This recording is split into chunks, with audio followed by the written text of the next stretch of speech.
All right, welcome everybody. Thank you for being here.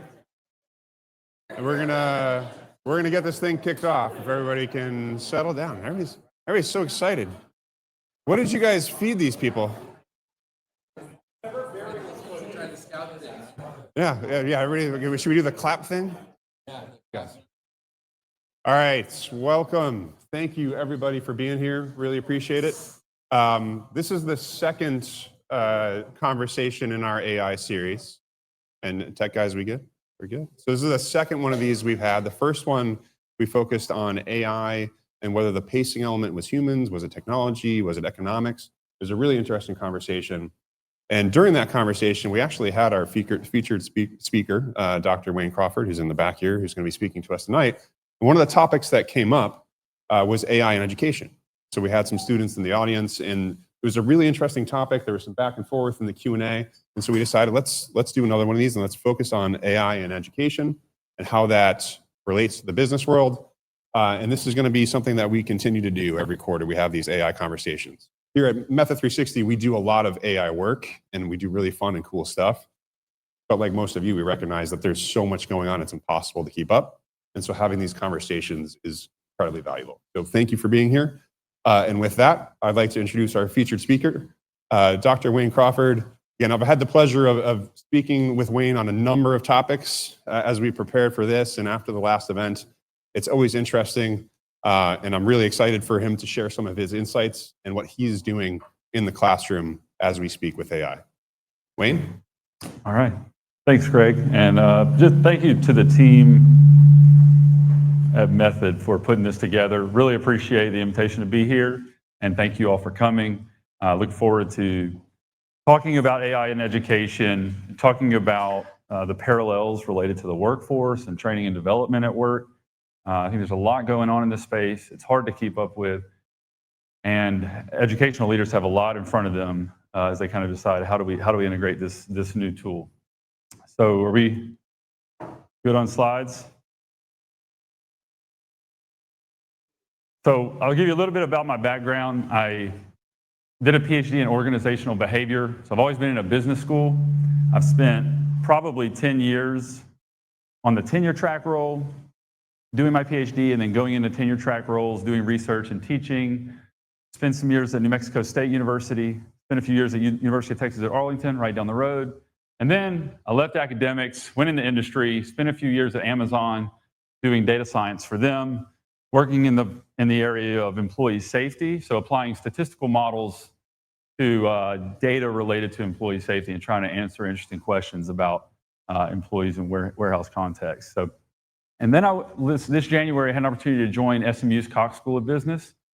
So I'm in the management strategy and entrepreneurship group there as a professor of practice. And having been out of academia for a few years, I was brand new to this whole AI in education thing, and I had to really figure out really quickly, how do my students use this tool? How do I navigate assessment in this area? How do I deal with testing, or what's important to learn? What's cheating? What's not cheating? What's legitimate use of this tool? So I answered a lot of that, and I've gotten really intrigued by the opportunities ahead of us for higher education in particular.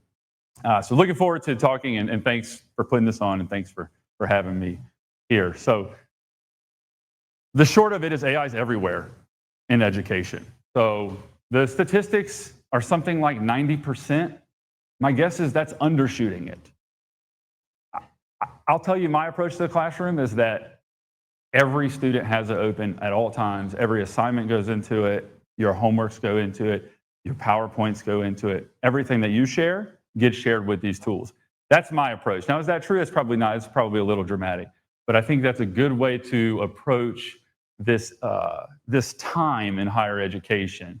And so what that means for you as business leaders is the recent graduates that you'll be hiring over the next few years, they will have spent their entire college career using this tool on a very regular, daily, or more regular basis to work with this thing, chat with this thing, write with this thing, complete work with this thing. And they're going to expect that that's the default and that's the norm in the workplace. And that's all they've known in higher education, because for the last 3 or 4 years, we've had tools like ChatGPT. So I would say that one of the first key takeaways as we think about AI in education is that as you hire recent graduates and think about what's going on in schools, is that this is the default, this is the normal. And that presents a few different challenges that we'll talk about. And of course, we all know that like AI investment is everywhere. MIT's put out studies about returns. It's questionable maybe what some of the clear returns are initially. I think they're overestimating the number of failed applications right now. I think we're in a real experimental phase in industry. It's like everybody's trying it everywhere. Everyone's pushing it. Every leader is saying, add AI to this application. How can you add AI to this process? How can this be automated? And so, of course, there's lots of failures right now. But it's going to get us to a point where there's going to be lots of successes. And that's what we're trying to think about as educational leaders. I think is important to think about, how do I prepare students to be ready to apply those tools for your company tomorrow, for your firm tomorrow? How could they think about automating some of your processes? How could they think about improving some of the processes at your work, not necessarily just in the vein of automation? So I think there's a clear issue of the adoption being way ahead of the readiness, particularly in the form of governance. And so one of the things we've seen in classrooms is like, we've seen this movie before. Like calculators came. Greg was sharing, we were talking about this example from Yale University where when math students first got chalkboards, they rebelled against the use of not being able to use their textbook and having to actually write something. So this idea that technology changes things has been around a few times now with the internet, with calculators, with computers, with smartphones. We've kind of dealt with some of these technological changes. And now with ChatGPT, educators have been having to deal with that for 3 years now. We've been having to work on that problem because there's some very clear immediate implications for take-home work and things done outside the classroom. So this is this generation's calculator moment, right? It changes everything for this generation, particularly as we think about students. The beauty is that they're doing lots of stuff with it. They're experimenting with it, they're iterating with it, they're learning with it. Educators and students alike, almost across the board, agree that it's going to improve the learning experience for the student and that they're going to be better equipped with better skill sets as they come to your firms, as they graduate from higher education. And one of the things that I wholeheartedly endorse and believe is that the bar, the level, or the standard of individual competency with these tools is going to be raised greatly in the coming years, meaning what you would expect out of a college graduate or a new hire out of higher education, that bar is going to continue to move and continue to get higher and higher, particularly as the capability of these tools grows and grows. And very much like industry, universities have this same kind of policy issue of like, it's unclear what the right governance is or what that model looks like. And currently, at least at SMU, and lots of institutions are taking this position, is institutions often fall on the side of academic freedom. So allowing the professor to kind of make some choices, use their discretion and discernment to determine which applications can be used in this classroom, or what assignments can they be used. What is appropriate use that preserves academic integrity look like? And maybe what is something that kind of violates that idea of academic integrity look like? So we're going through a lot of that right now. Students are using this tool, this suite of tools for lots of different things. The most obvious one, I think, that educators think a lot about is, how do they use it for writing? Or how do we assess original thought and creative thinking, particularly outside of the classroom? And so that's got very obvious implication for how we assign things and score them and grade them. But there's a very clear issue that we have to resolve in terms of, I have to figure out which of my students have taken in this material, considered it, thought about it, sat with it, tried to apply it, use their own judgment and their own experiences to understand it, and can then use their judgment to apply it to other cases or scenarios in the real world. So that's going on right now. They're, of course, using it also as tutors, as writers, as coaches, as academic coaches. My class, for example, I have a custom GPT that's a fine-tuned version of ChatGPT that has my conversations, my PowerPoint slides, my assignments, all my activities. And it's trained on these materials and open source textbooks in this space that we're studying for this given class. And they can go interact with it 24/7. It's always available. They don't have to wait at 3 a.m., wait for me to wake up and respond to the email about this topic on exam 2. That's gone, right? They can now, at 3:30 in the morning, say, I need example questions for Wayne's exam 2, specifically on leadership and motivation, or these motivational theories, or I don't even know what he's talking about. But we were on this slide, he completely lost me and helped me understand this. So these kinds of tools exist. They're being used 24/7. And so there's the kind of two big things that become apparent in my mind in the education space is, one, that the idea that you're going to send home a take-home writing assignment and somehow assess original thought or thinking fully that way is probably in the past. And so if you are comfortable assessing material that's been iterated on with students with these tools, then you can still do that. But that you would try to ban the use of this externally, or don't submit these materials to class, that's kind of gone. And the other issue is that this memorization thing, the premium on that is being reduced to very low compared to where it's been relative to now in the past. So the premium on memorization is, I think, going to continue to be reduced as these tools get faster and better and even more accessible. So how do we, as educators, and one of the things we're thinking about is, how do we evaluate judgment? How do we evaluate critical thinking and initial thought? How do we evaluate your ability to apply the context or topics that we're talking about to sort of unseen or new environments or new business processes or something like that, so that we can try to still assess things dealing with the fact that we have these tools available. And there's a lot of parallels, I think, between business and education. Just like we're worried about critical thinking, I'm sure you're worried about decision-making and judgment in your firm. If students can outsource critical thinking, employees could outsource decision-making and judgment. So how do we kind of fix that problem? I think we have a lot of similar concerns when it comes to ideas like data leakage and privacy and data breaches.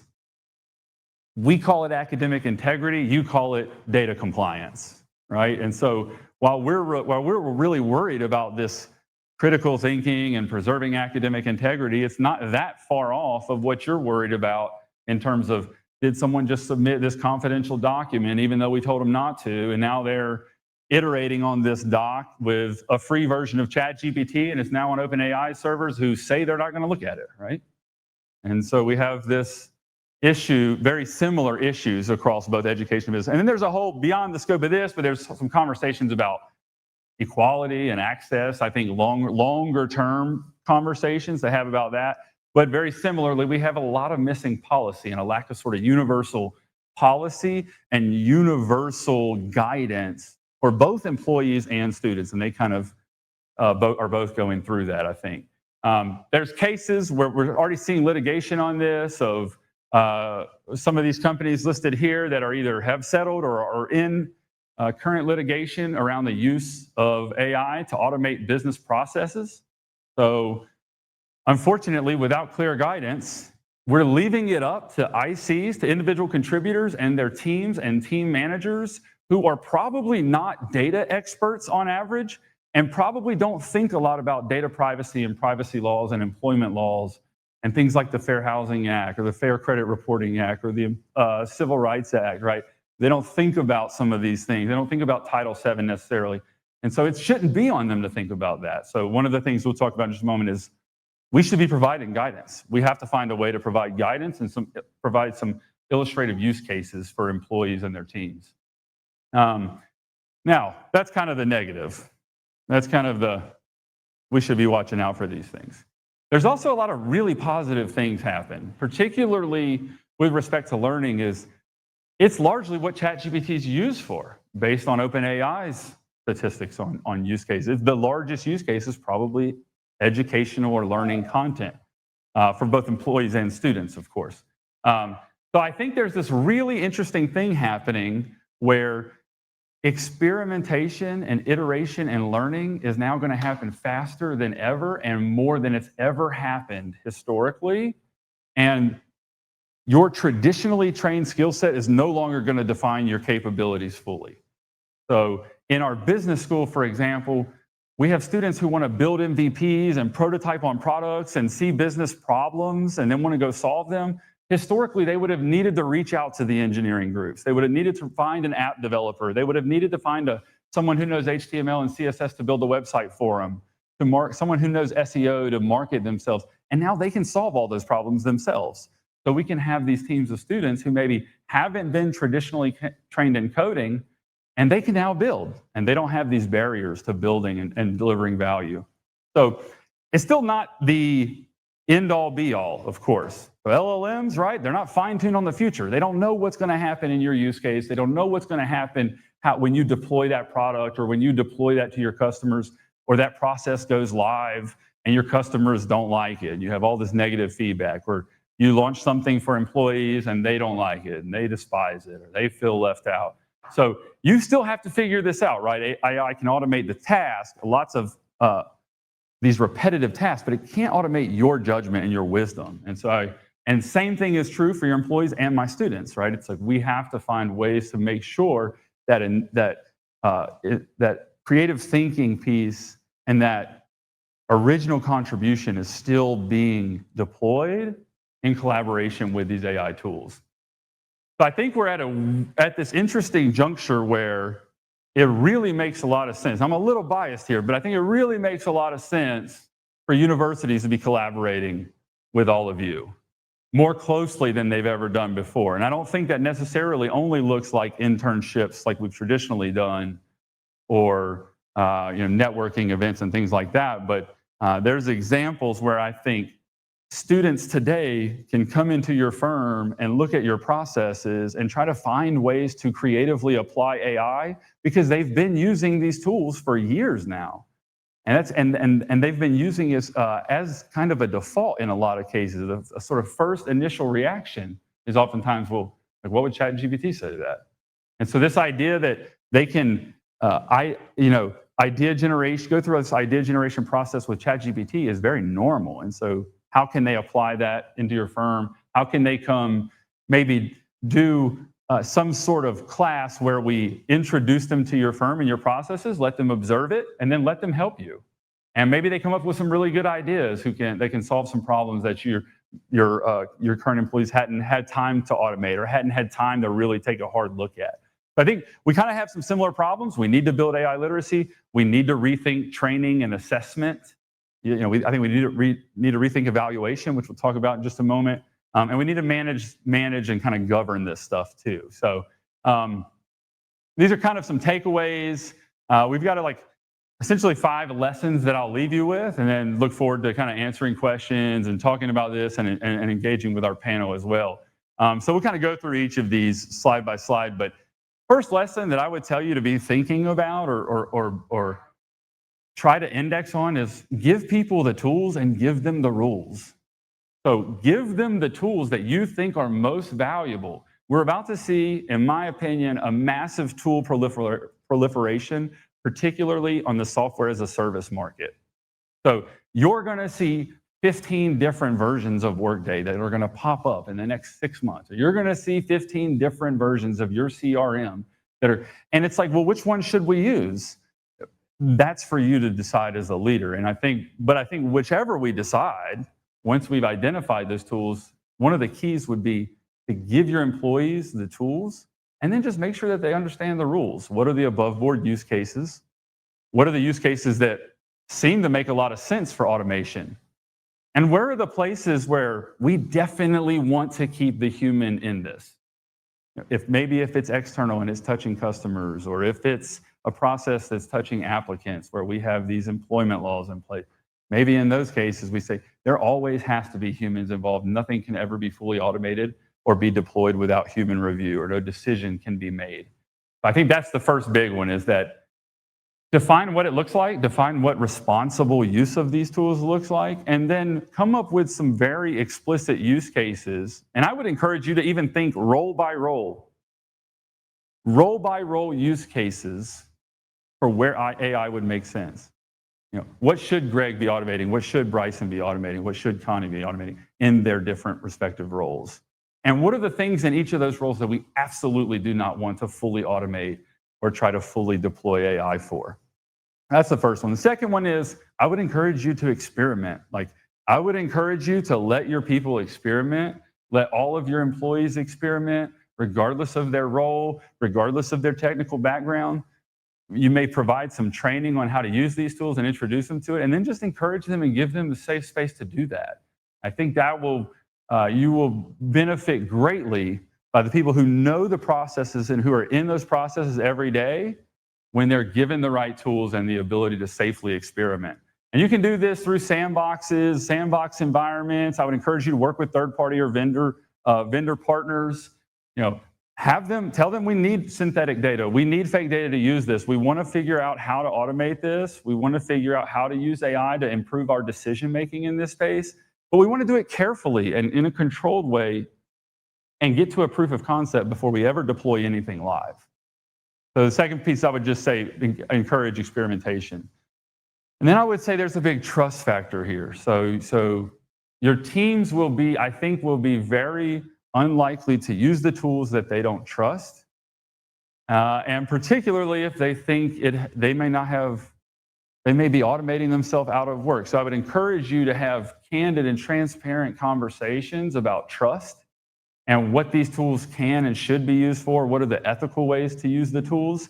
And what are the specific categories of tasks that need human involvement that should never be automated, and to what degree do humans need to be involved? So as we start to think about things like employment decisions and employment, and I'm an HR guy, my background is HR, so I think a lot in terms of employment law and employment decisions. But you would have those same case in any regulatory environment where you have PHI data or PII data, any kind of sensitive, and even your own proprietary documents and IP. You got to really think hard about what are the right use cases for this thing. So lesson 4, I would say redefine performance. I would encourage you to think about what does AI performance, what would that look like? What is AI productivity? What is productivity now in the age of AI? Should AI be a dimension? Should AI performance or application be a dimension on your performance evaluations? Or if not that formal, how could you showcase AI use cases that worked really well? You'll be the one to know the high ROI use cases for AI in your business. And if you can identify someone that's using AI in a high ROI way, then you should clearly showcase and share that within the firm, share that with other teams, and so that can breed the creativity about which processes we should be thinking about. And then lastly, I would just tell you to lead with curiosity. Get creative. I think a curiosity mindset will take you much farther than a compliance mindset in this space. And just really think about the people who are using AI very natively in both their personal and work environments. How can we elicit that process and apply it to our business applications? That's what the last thing I would say is just think about experimentation and curiosity. So I think we're in a really interesting time. I think this is an incredible time for learning for both employees and students. I think we have a lot to learn from each other, both academics and industry, and it's a better time than ever to partner together. There's some evidence that a lot of people are actually putting a pretty high premium on AI literacy and AI skills in hiring.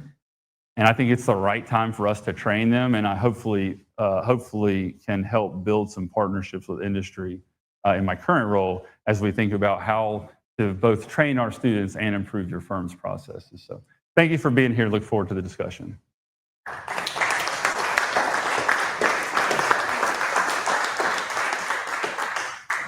So I think we have a little bit of time for questions for Wayne before we go to the panel. Does anybody have a question they want to lead with?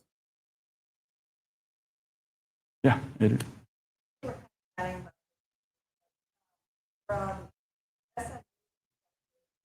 What are involved practice?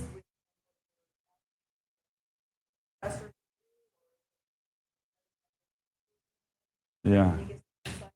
Yeah, great question. So SMU is landing on that side of academic freedom, is allowing professors, they've sort of given us a few different options to choose from, but it's allowing ultimately the professor to use their discretion about where AI makes sense or doesn't make sense and how to implement that. Now, I think there is a tendency to encourage the use of AI.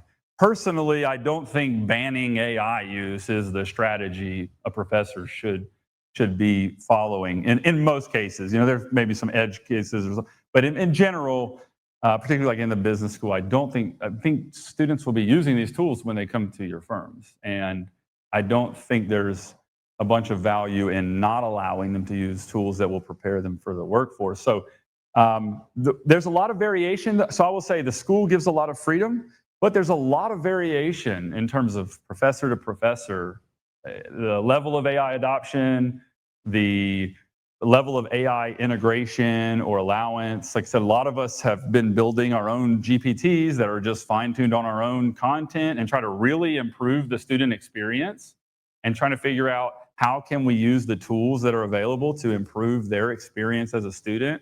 And I think that's going to be a really effective approach, but I think we're probably going to get even farther. So it's going to be, we're going to start figuring out better ways to build out simulations and better ways to build out scenarios and cases that haven't been answered yet, and then they can iterate on these new topics. Yeah, great question. Yeah.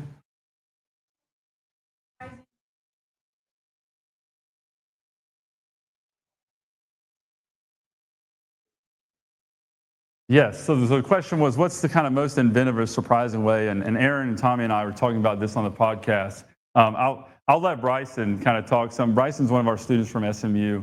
He'll join us on the panel, but I'll let him talk about some of the work he's doing. But he's done some work, and there's similar students doing work like this, of like going in on an internship and without prior exposure to that space or to these tools, just going in with AI augmented tooling, things like Claude Code or Cursor, these coding environments that you iterate with AI to build things, and actually building live agents that get deployed for those firms to actually improve outcomes, things like sales funnels and stuff like that. So that's where I think one of the, at least in the near term, the most immediate, really valuable use cases is like having students partner with firms, identify processes where it makes sense, and then letting them build it, because you have work to do, and you can't be thinking all day about the AI and how we have to actually get work done. And so I think there's some real benefit to letting an outsider come in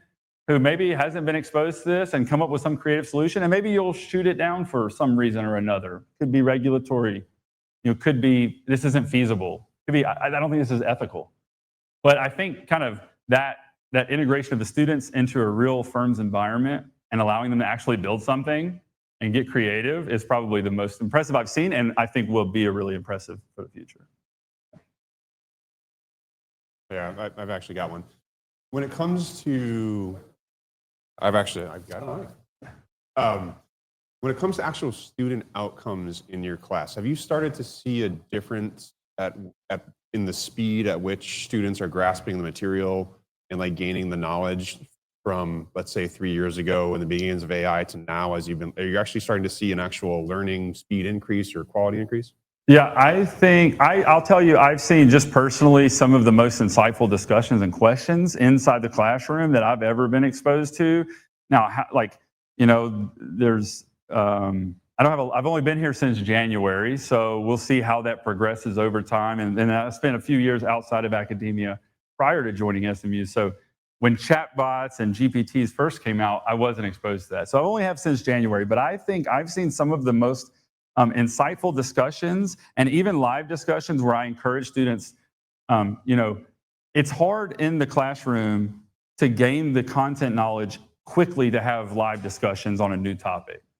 But now you can give student groups 5 minutes to talk about something and talk with ChatGPT, and all of a sudden they have all this information that's they've been augmented with from this tool. So now the discussions can be livelier.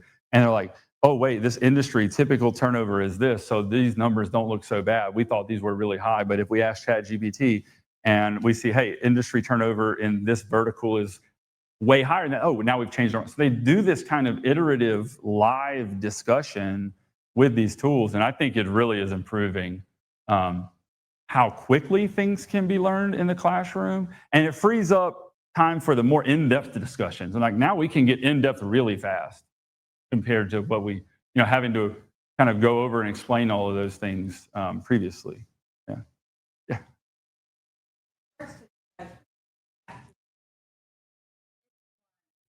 Yeah.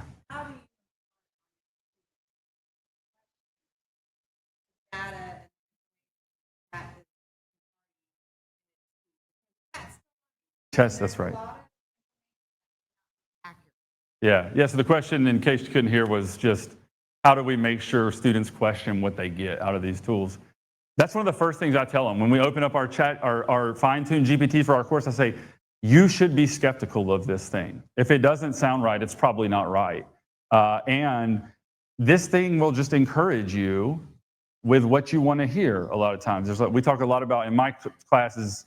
We talk a lot about bias and confirmation bias, these things that hinder decision making. And I think there's some of that is built into these tools naturally. And so we encourage them to be skeptical. We encourage them to iterate with it. And we do a lot of scenarios and changes. And so that then invalidate original responses. So it's like, hey, we're going down this path, but then they get given new information in this scenario. And that kind of changes everything. So then they have to go down a different rabbit hole. And maybe they get exposed to some new regulation in this space, or that kind of changes the way they think. So I think one is important to just say, hey, be skeptical of this thing and don't trust, everything it says. And then making sure they go through that same experimental mindset of like really iterate and push this thing further. Yeah, great question. Any more questions? All right, we're going to take a quick break. So I encourage you to refresh your drinks, grab a snack. We're going to come back in 10 minutes and we'll start the panel discussion. Thanks. Awesome job, Bryn. And Connie. Yes, I'm Connie Clark. I'm an HR leader, pretty much in the tech space most of the time. Right now I'm doing some consulting, and I also like to modernize HR and teams and systems at companies. So AI is where it's at, and I'm really excited to be here today. I'm Bryson. I'm a SMU economics student. I worked in AI operations as an intern last summer for a real estate developer. And on top of that, I recently founded a startup for AI integration consulting, and we have our first pilot contract starting November. Thank you. This is the guy to hire. And Jason. I'm Jason Cirillo. My background is in HR. I was a campus recruiter at Allstate and HP. Now I'm at UT Dallas, and I'm an assistant professor at practice, teaching professional development. I'm also the director of the undergraduates professional development programs for the School of Business. All right. So as you can see, we've tried to have a mixed panel for you guys. So we have some professors, educators. We have human resources leaders, and we're fortunate to have a student as well. And since Wayne sort of teed it up for you earlier, Bryson, tell us a little bit about how you found yourself building an AI application that got put into production before you graduated. Yeah, so I originally started at a real estate developer after my freshman year in finance. I returned to the same company after my sophomore year, and I was very interested kind of in AI. I was using it a lot with my classes and helping me learn and things like that. So I kind of spoke to my manager, and I was saying, hey, I really want to get into kind of AI integration, just see what I can build. I think there's a lot of opportunity for it.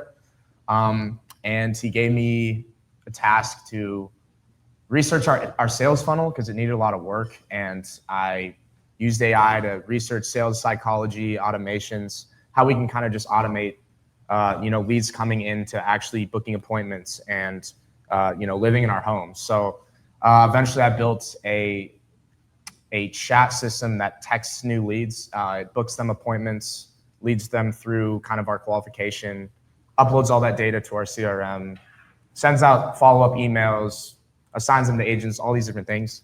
That ended up more than doubling, 2.4 times increase in monthly leases after that was implemented.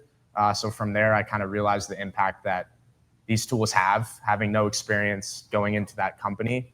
And I've kind of been really interested in it ever since. So hearing that, Adrienne, we'll go to you. What do you think about that in the context of new hires and entry-level positions and what people can contribute, given what AI can do?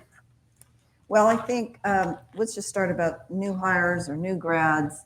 An employer must have an environment that really is digital native for new grads. And then we need to ensure we have a culture that embraces kids like Bryson. I'm sorry to call you a kid, but you are. So that you can do things like that. So you have the opportunity to experiment, embrace, change with a sense of immediacy. What happens in a lot of our corporate worlds, we have these legacies of things that takes a long time to implement. And so we as employers, as organizations, have to understand that we have to continually be more nimble so that we can bring along people like Bryson that will actually create great value within our organizations. So does that answer your question? That certainly does. Jason, when it comes to the Career Center and placements and teaching students how to find jobs and market themselves, talk a little bit about that and the ability of students to produce things with AI. So it's interesting that in the very beginning, we found that students were kind of using it like the wild, wild west.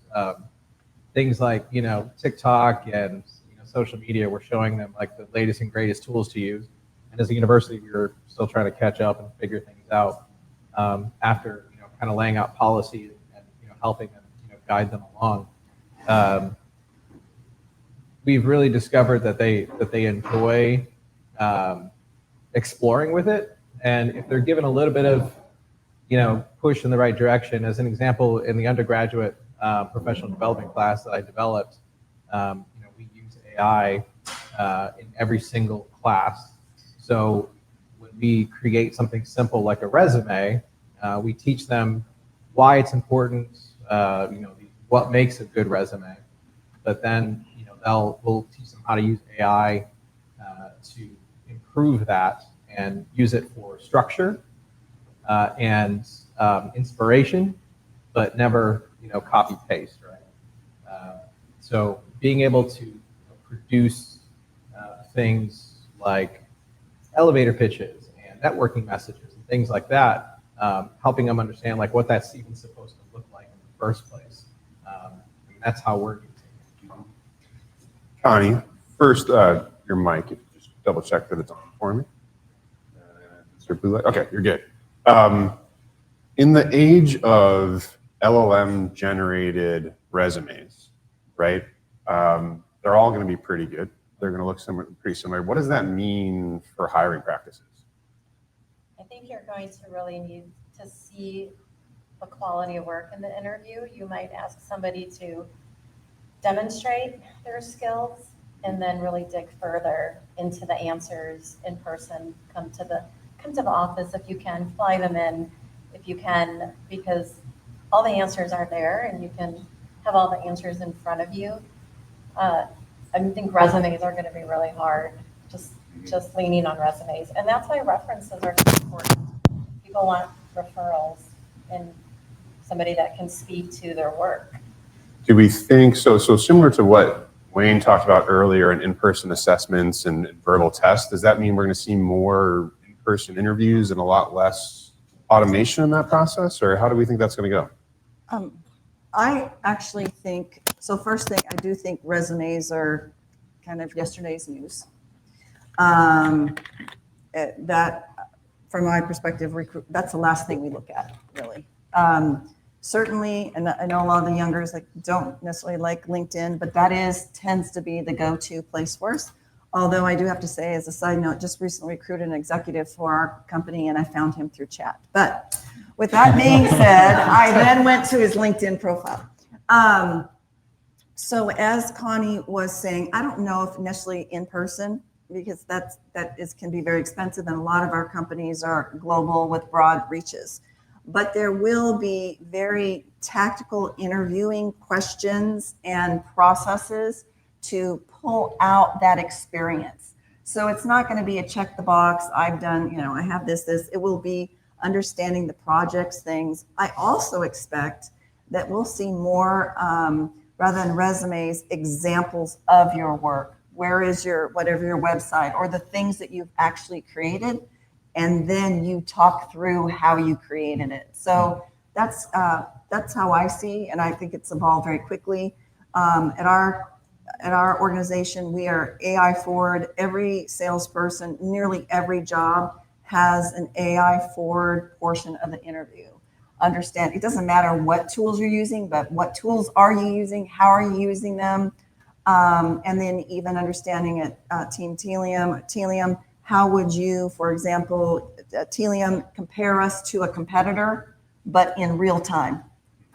That's why the main focus on our undergraduate professional development program that we do is really focused around storytelling and the ability to communicate. So throughout the class, not only are they using these AI tools, but they're using them to help them back up their conversations, because we realize that, yes, resumes may go by the wayside at some point, but AI is not going to tell your story for you, and it's definitely not going to maybe convince someone to hire you in that sense. There's still that real strong people element. So they can come up with a fantastic, generated resume or whatever. Even though we're telling them use it for inspiration and structure, not just copy paste. But they can come up with all these fantastic documents. But if they can't talk through it, they can't have a conversation, then they're going to struggle. And so this is what we're trying to push in this professional development class. So I'm sure the audience has all seen the situation where someone kind of phones it in with AI, and certainly that's probably a thing that you guys have seen. How do you might see it in project work with fellow students, you might see it in the classroom. How do you approach that? How do you coach people through hey, this looks a little AI-y, too AI-y? Wayne, any thoughts on that? Yeah, I think it's an interesting dilemma, because as an educator, I think that's one of the genesis of the thinking about assessment and really deeply thinking about how you assess in a given class and what is for a grade and what is not for a grade and how are those things delivered. Because as easy as it is to use AI now, it can be that difficult for me to prove that, right? So like the idea that even if I feel like something's written with AI, well, that's not really, academic integrity violations or things like that at a university, those are really sensitive and those are really influential. It's no different than as an employee, right? Like your performance evaluation or some component of your performance record, having a ding on it is a really serious thing. And for students, it's the same. Their transcript or having some academic honesty issue on their file is a real sensitive thing. And so I think if you have to design it to where either you can be very clear, it becomes very clear when it's been used, or design it out. So assess in class, either verbally or through a written exam or through an in-class assessment where it's all done right there in person, right in front of you. And so it kind of mirrors the interviewing situation of, hey, how can we kind of prove this? But I think you get into kind of sticky situations if you're trying to prove that what someone else has said, I wrote this, and you say, I think it's like that. You don't really want to get into those kind of arguments. It's kind of my perspective. Tell me more when you question a candidate and they give you an example. Well, tell me more. And if they can really explain it, you can keep going with the tell me more, and you can tell what the depth of their experience is. One of the things that we were doing in our exercises class was helping them, kind of build their brand. We use Copilot. It's the official university tool at UT Dallas, and helping them build their brand, which ultimately kind of helps them build an elevator pitch so they can feel comfortable answering that terrible question, tell me about yourself, right? And what we do in class is we'll have them, use some ideas, use some prompts, generate something basic in Copilot, and then we have them read them out loud so they can see how similar and sort of robotic they all sound to each other. And then that kind of, we bring it up and we say, okay, this is what like recruiters are listening to when they're interviewing, 10 students for an internship, who are using these tools to like help them get through these job interviews, right? You don't want to sound like that. So let's teach you to, try other methods, right? So it's not necessarily a way of catching them out or anything like that, more so just having them see it from a different point of view. When you're, By the way, Bryson was the perfect example. He explained, I went here, I did this, it was very natural, it demonstrated results. I mean, those are the types of stories that you want to hear, and you know that he owned it, so. so in this world where AI can do so much, and they're at the risk of things being the same, Jason, what patterns distinguish someone who's going to be, let's say, more AI native and know how to work with it and make it seem natural versus someone who might not be as advanced? Any ideas? Well, I think if you're trying to like pick out, the students that are, have used it before, that just understand what they need to do. I mean, these are the ones that are exploring, different prompts. They know that there's different things that they can feed into the system that will, give them the results they're looking for. Some of the stronger students are actually saving their prompts. They're creating like a prompt book so that they can go back to that, as they continue their career search and their time. The ones that are, struggling with it, the ones that are, still, kind of picking it up slowly are the ones that are just simply copying and pasting, a prompt or, kind of, going off of something that they might have saw on social media and saying, okay, if I just use these 5 prompts, I'm going to get, a perfect resume or something like that, and not thinking any deeper into it. Or even thinking that, that they're going to come out looking, like every other candidate that's using it, right? Yeah. I think I can weigh in on this a little bit from a student perspective. I think there are definitely a lot of students that try to use a bounded learning approach on AI, where AI is not something that is bounded necessarily. Like if you're learning economics, it's math and basically logic that is all there. But like with AI, there's so many different ways to use it, and there's very bad ways to use it and there's good ways, not necessarily like correct and incorrect. So I think that people that think that you can necessarily follow a specific framework on this is how I need to use the AI, these are the top 3 prompts, whatever, I think might be learning it in the wrong way. I think that there should be basic, like you can use it for these types of things, don't use it for these types of things. And then I think students really develop their own intuitions about it. That's kind of the way I learned. I think just applying it to a lot of whether it's learning for a test or building things inside a real company, I think that the most important thing is that just trying to apply it and becoming intuitive about it. I think that's kind of how everyone can get into it, students, teams, however it is. Yeah, and I think I'll just add one thing is I think what's going to happen is the right tail of that distribution of motivation and effort and willingness to work with AI and collaborate with AI tooling to further your skills and abilities. That the distribution of that, the students that are on the far right tail that have a really high motivation and desire to develop that tooling, they're going to shine naturally because they're going to go do impressive things and build things and get to prototyping and MVPs and delivering business value to firms. And so I think that's something that's one thing when AI kind of as a cheating tool was what we heard a lot about when it first came out with education, when a lot of people kind of took the bandit approach.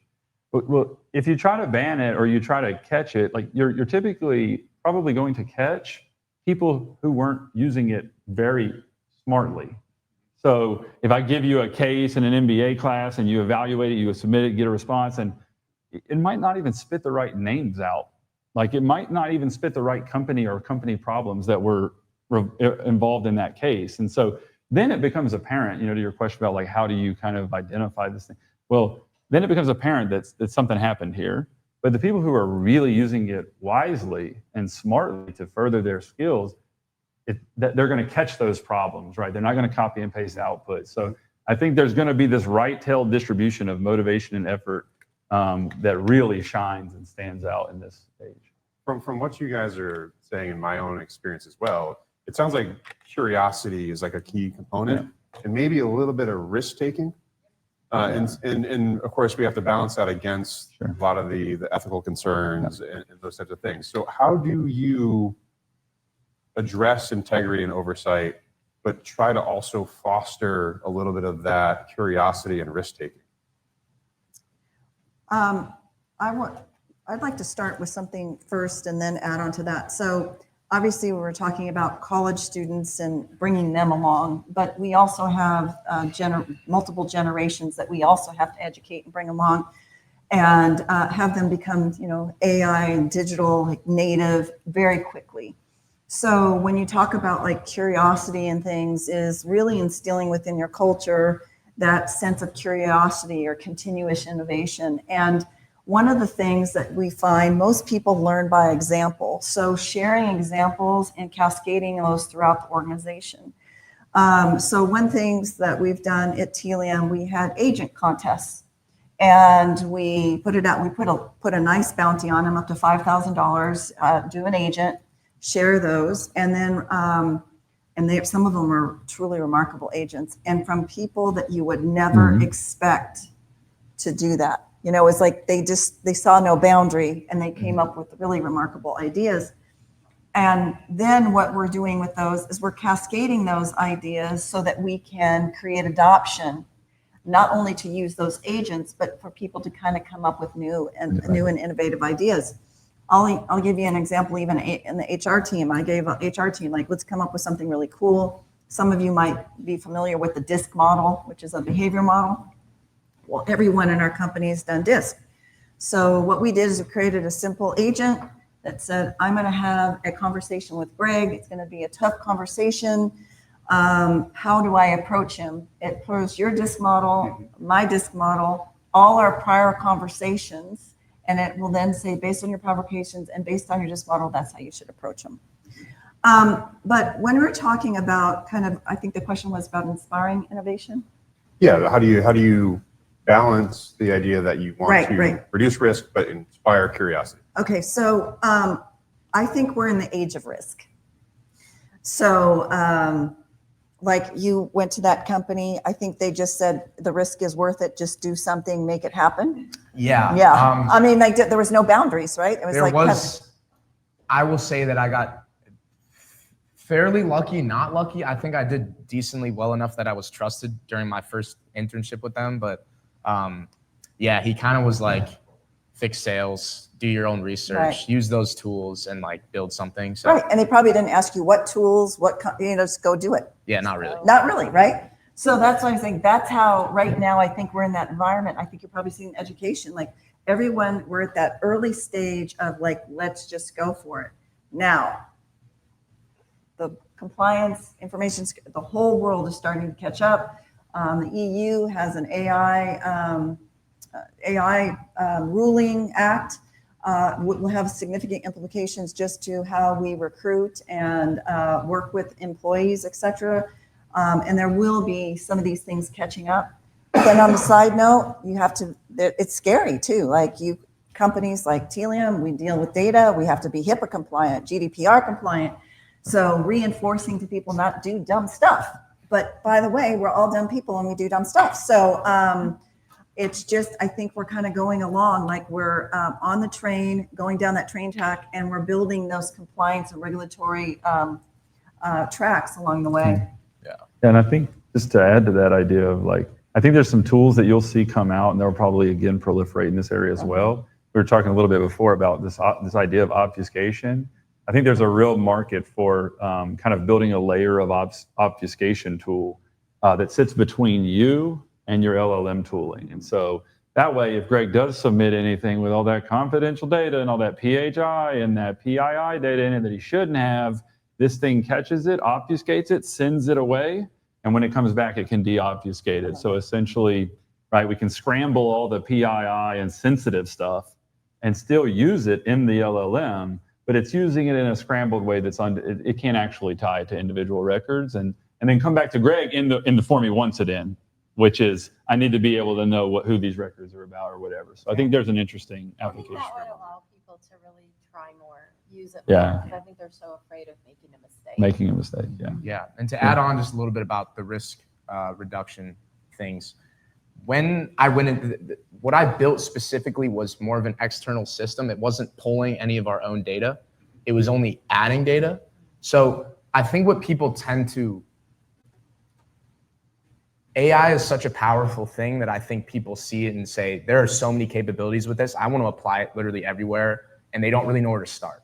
I think there's a very wide spectrum of, not even really a spectrum. To me, it seems more that you either have a company where like a few employees are using AI, or they're not really using it at all, they're just not allowing it. Or you have the other side where it's like, we need to fully be, spending a lot of our time, any extra time we have beyond normal operations, we need to be building these AI things. We need our own custom LLM with specific training data that only we have access to. And there's so many, that's where the real risks come in. There are so many benefits and results and just KPI metrics that can be increased from the foundational tools.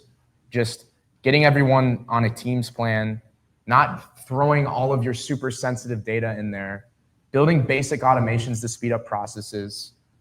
There's just a lot of ways that you can add basic fundamental things by just not necessarily having AI be not necessarily adding software that's like powered by AI, but using AI to develop non-logical driven software. Like, for example, you could now use AI to build a website really, really fast. You could build your own custom CRM really fast. You could use it to help you build Zapier automations, which are more drag and drop, simple connections between maybe your emails or Salesforce, whatever it may be. But there's just a way now that you can use AI to just help you develop things a lot faster. You don't necessarily need to be developing AI agents, but you can use the tools to accelerate software on demand, which is something that's becoming, I think every company is going to be starting to use that soon. So. Yeah, it definitely seems like the theme is give them the proper safeguards so we don't let anything get too out of control. It's create an environment where people can experiment because the risk is low, the effort is low, and who knows what people come up with. And whether that's students doing projects or employees trying to add value, that definitely seems like a theme. Yeah. Before I open it up to audience questions, I want to give you guys any last thoughts or things you'd like to add to the conversation. You just need people to be curious. I think maybe even over being really good at AI, be curious, be a learner, feel comfortable failing, feel comfortable trying, and then have good judgment. So they can analyze the data and say that's a good answer or not. And I think if we can instill those qualities in our employees or hire for that, we can go really far with AI. Questions from the audience? Over here and wait for the mic. Actually, do we have a mic, or talk really loud and I'll repeat it? No, you can repeat. I could. Yeah, go ahead. For our HR leaders, you hear about certain companies that are using AI bots to do the screening. How is that being addressed in your organizations? Are y'all utilizing the AI bots to screen candidates? So no, we do not. And the jobs which we hire for are very specific, highly skilled. And so that kind of screening would not apply to our business. That type of bot screening has been happening well beyond the AI. I mean, this has been happening for 15, 20 years of some sort of bot-like or some sort of screening process. I remember it used to be like, do a quick resume a quick video.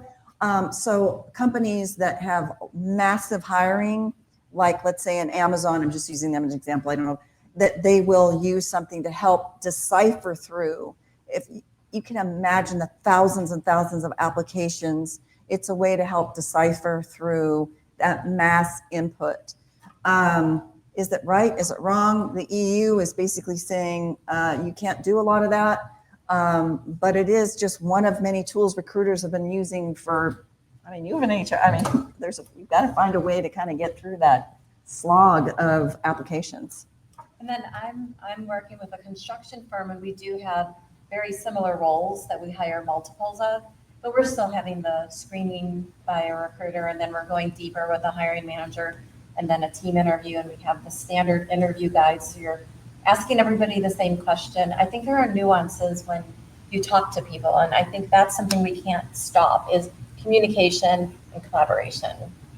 Yeah, I mean, the bots, I just saw, by the way, we were talking about, there's so many companies out there selling AI tools just to HR. I can't imagine to all the other functions. I mean, I get pinged every day, whatever. But I was just looking at one it was like a screening. It's a bot.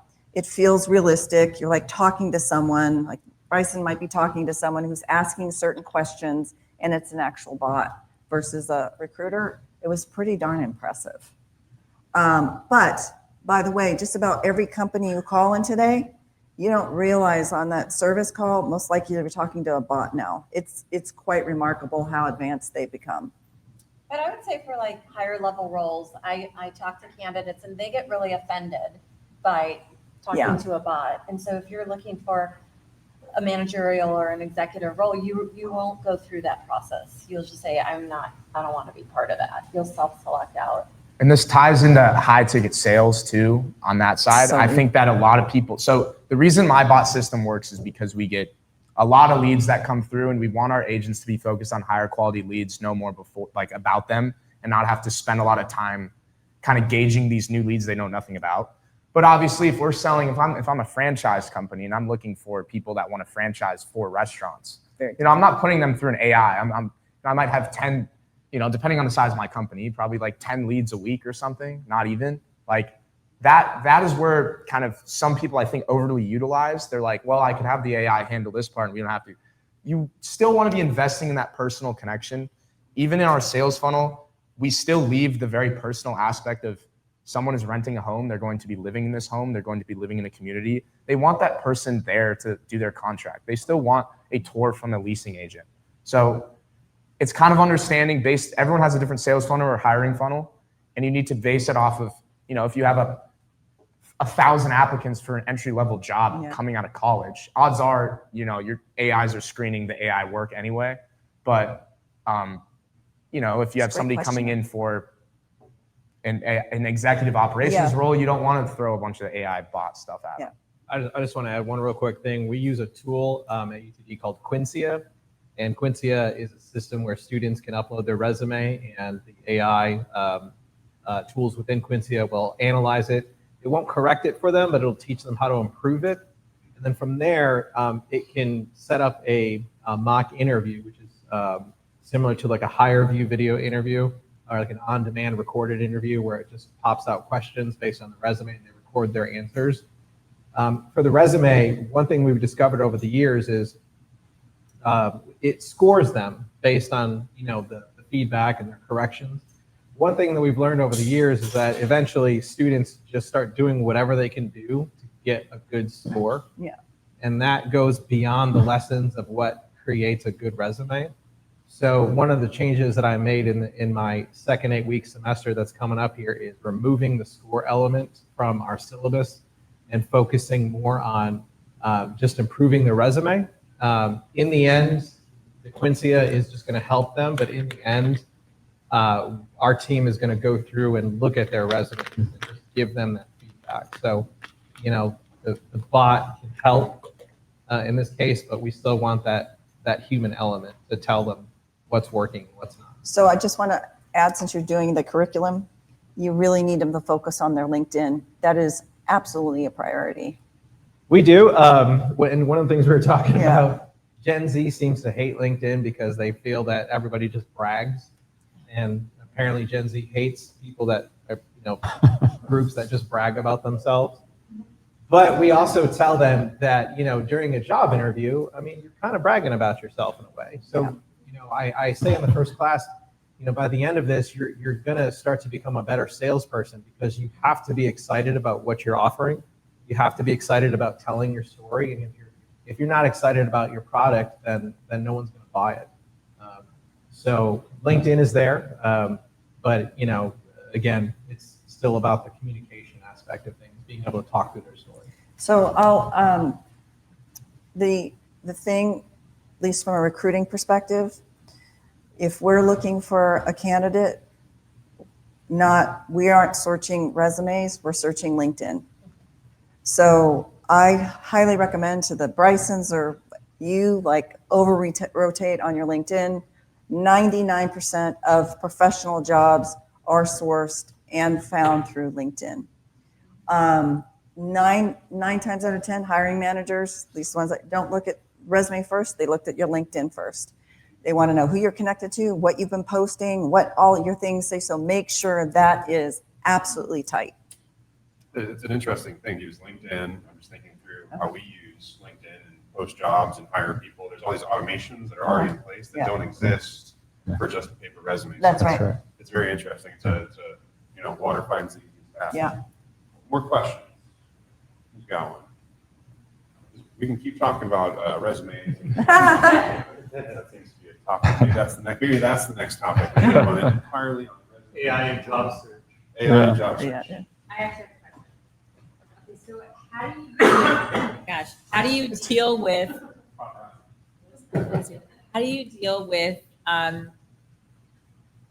you have different generations within your workforce. How do you deal with them worrying about being automated and being out of a job?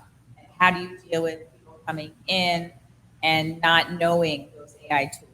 How do you deal with that? Is there a training process? Do you provide that? Yes, so we were talking about this a little bit before. First, for example, I can't imagine that I'm sitting on a panel talking about AI and I know what an agent is and I've created all those things. And so I'm 58 and I never thought I would be in this place with technology. My husband and son there probably think it's crazy that I'm on a panel talking about technology. So I'm going to just say everyone that has the capacity to learn, to be curious, the ability to come along is very, very important. Some of our most, I'd say, advanced AI learners tend to be a lot of our more senior people. They also tend to be some of the probably more highly compensated, the more driven, the ones that are taking our company along. I do think we talked about the divide. I think you're going to a fabulous school like SMU or UTD or UNT or whatever those schools are. Those are very fabulous schools. I do think there's, like years ago where laptops and things were not available, I think there's a large portion of our population that is lagging behind very quickly. And so we need to be concerned about bringing them along as well. And particularly, and for many of them, their jobs are being eliminated. McDonald's being automated. You can go to the airport, get a Coke, and never talk to anybody. So a lot of jobs that they would normally have are being eliminated. We need to find other things. But with that being said, I think organizations like ours, yours, whatever, share by example. Like your example on creating your chats is like absolute perfectly. People will see what Bryson's sharing, his story. Those are what brings people along, learning by example and seeing what can be possible. Additional question. So this question really more for Bryson, but the rest of the panel as well. What tools other than the typical ChatGPT, what are some AI tools that you find yourself going to? That's a great question. Yeah. You may not know. That's a great question. As I mentioned, I think people tend to overly utilize different tools. It's kind of like a common thing now that the barrier to entry in creating an AI tool or just a tool in general is very low. So there's something called wrappers, which are created, which is basically where someone takes ChatGPT and like gives it a prompt and then puts it into a different interface and is like, oh, this is research AI or something. And it's like not, So I really tried it. My philosophy on it is trying to stick to the core fundamentals. I think Cursor is extremely valuable. It's just a code editor like VS Code, if you guys are familiar, with an AI built in that has full context on all your files, your project, your goals, however it is. I use that because that is just the foundational. Coding makes up literally everything that we use on a computer. Like, it's all just different interfaces, but it all comes from strict programming. So if you can really utilize that, you can really build anything. So I think understanding how to direct an AI just to build on Cursor. I don't understand code whatsoever. It just builds things for me when I tell it to. So that means anyone here can do that. Second thing is Zapier is kind of like a more reliable version of Cursor, whereas it has so many connections to different apps that you guys are constantly using. You don't have to redo all of your processes and things. If it can connect with that, you can make adoption super simple just by using Zapier to automate a few things. Beyond that, it's really like you have a project, you have a goal. If you're building, the AI will say, hey, now you have to host this so people can use it. I'll say, okay, well, what are my hosting options? And it'll walk you through that. So I think per project, it really differs. Like, I use Calendly to book appointments, but I'm not like, I have 10 of these specific tools that are super complex that I'm trying to integrate in everything I'm doing, because I think that just makes it overly complicated, and it's not supposed to be like that. I'll add a little bit to that. So the tools are proliferating so fast, and we're starting to see tools that are like low code or no code versions of orchestration, like a tool called N8N, where it's like visual. You just drag stuff around, you do lines, and it's becoming very easy. And we're seeing these things come to market very quickly, and partially because they're using AI to create tools for AI, and it's this self-accelerating cycle. It is interesting when you get into the deeper stuff and you start talking to true coders and vector databases and all the fancy stuff on the back end. And there's value when you start to get into these like commercial situations and having true technical people. But the ability for a non-technical person to do things just increases every day. And the tool that I would tell you about today is probably not the best one next week. And it's really about, I would say, experimentation. Yeah. Try stuff and find something that you think that you like and resonates with you, and do some stuff. Tools are going to change. Don't get overwhelmed by it. They're constantly releasing new things that the next AI model is basically doing itself. So I would just say stick to the foundations, especially for now, with something that's scaling this fast. Don't try to overly learn a specific tool for a specific purpose. You want that well-rounded approach, and that's where Cursor, basic ChatGPT, whatever your preferred model is, that's where that comes into play. So That's a great question, though. Question. For the professors, these AI tools are becoming very, capable. They're kind of like pocket professors in a way in terms of how they teach. Does that devalue just a degree? Like how does that contribute to the valuation of, the tuition or going to college? You want to take this one first?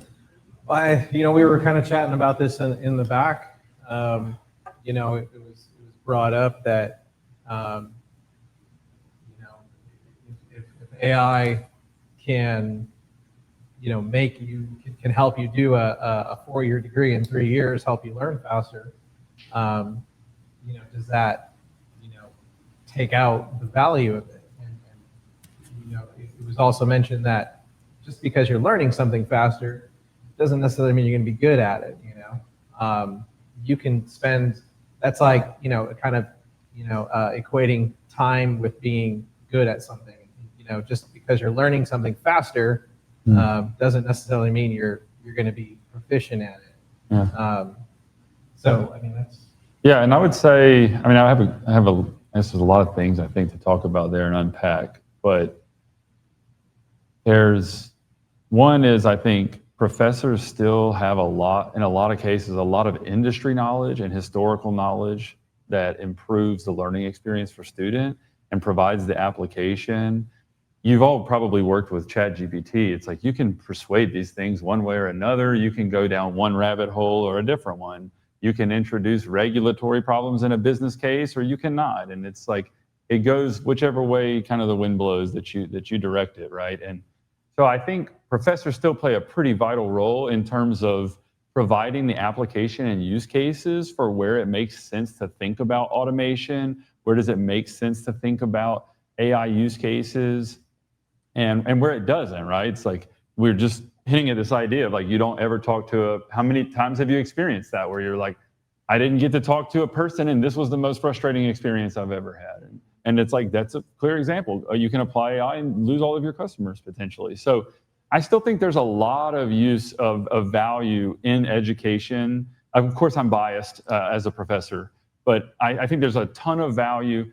And historically, even before AI, a lot of people have reflected back that their time in education was related to both the education in the classroom and the experiences outside of the classroom. So whether that's some experience abroad or experiences with colleagues, developing their network, being introduced to an internship or having that sort of avenue to go work with firms that the university has partnerships with and that the university has built trust with, that would be hard for me to do if I was 18 as an individual thinking about that. So I think there's a lot of places where there's still a lot of value, but I would also encourage educators to embrace this era and embrace this tooling and have a really deep reflection period about how can I improve my students' experience and prepare them for the market and the market that they'll face, and whatever that might look like. And also the things that they maybe never would have thought about. How do I encourage students to do startups? Like, how do I encourage them to go build their own thing where they see a problem? And even if they don't have that experience, just build it anyways, just experiment. So I think that direction is still really valuable.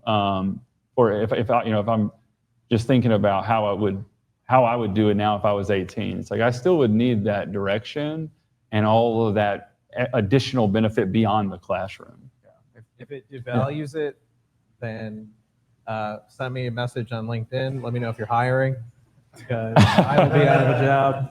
No. So I think the personal relationships, having communication and hanging out with people, and you have to have contact with people. You have to have relationships. You have to communicate. We can't get past that. We can't just talk to the computer all day and think we're going to be satisfied. Right. And I think that's the value of having a professor.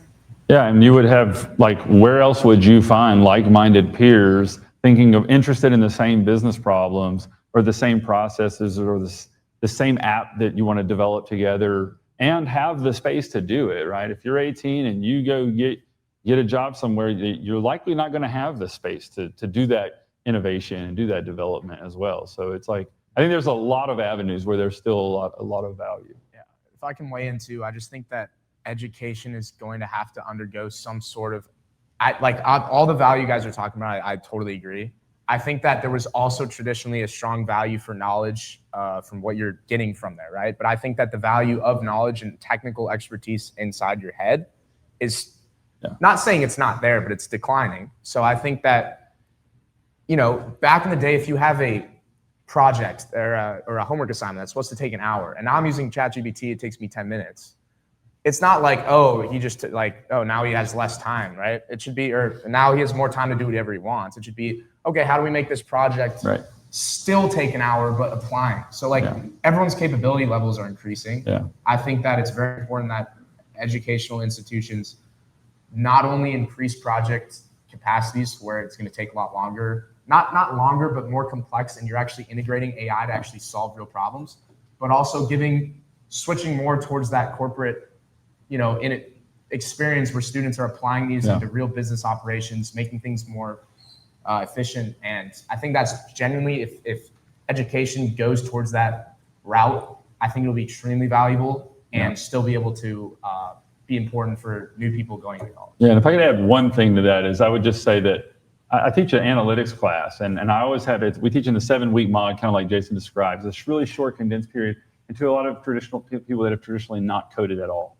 And so it's hard to introduce in that short amount of time coding languages and how to apply statistical models in these coding languages to a data set for an organization. And so historically, we've had to make these decisions to use no-code software. And so point-and-click software, you think about things like SPSS and stuff like this.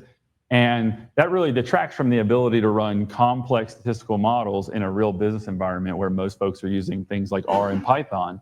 And now, because of these tools, I can actually go back to the R's and Pythons and run all the code in there with our students because they can ramp up so fast with these software. So I think you'll see kind of as I mentioned before, the individual bar and competency raising. And you'll also see this sort of project expectations being able to be raised to accompany that and really further develop students.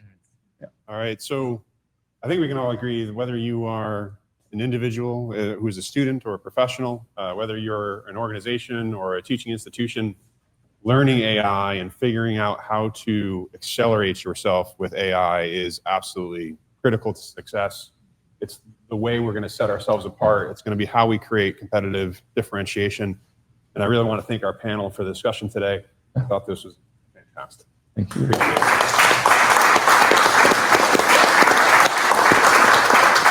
And so we're going to wrap up, but before we do, I just wanted to thank Michael Caviani, our CEO here at Method360, for supporting this. A lot of the people who contributed. So Gail, Teresa, Aaron, Tommy, Stephen, thank you so much for helping us do this. Thank all of you for coming.